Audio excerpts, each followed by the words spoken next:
Nalika wengi tanpa lintang, atimu krasa sepilan peteng. Siji-siji ne wong sing mbok tresnani wis bali marang Gusti Ilahi.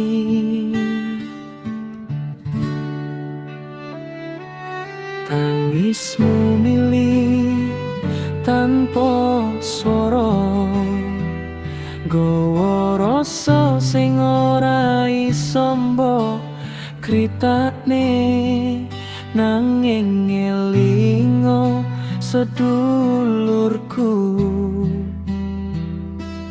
kabeh iki wis dadi garis pestine.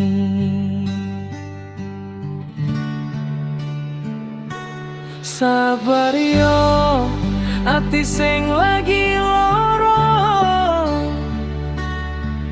Gusti ora sare mirsani dongamu.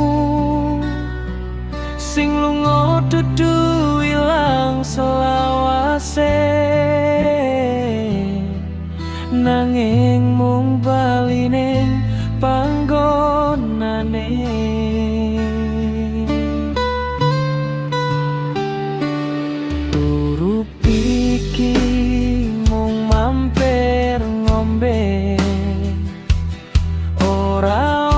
Sing langgeng ning donya iki, sing penting ati tetep eling, lan donga dadi panglipur batin. Ojo nganti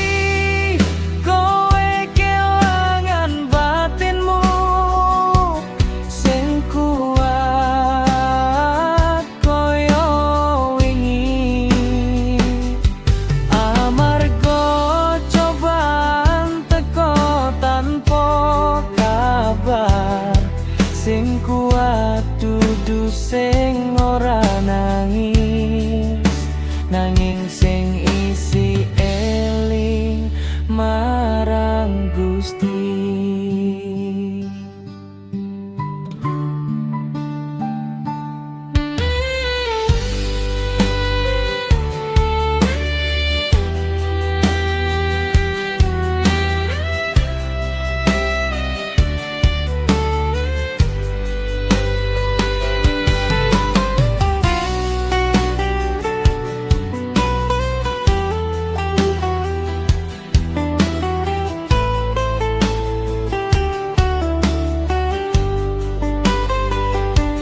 Sabar yo ati sing lagi lara,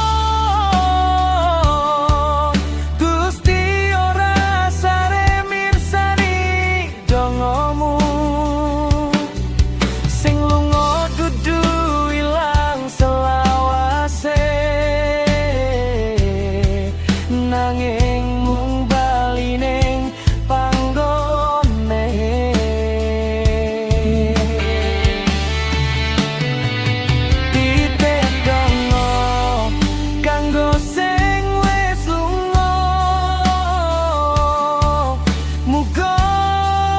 Tentreming alam kono,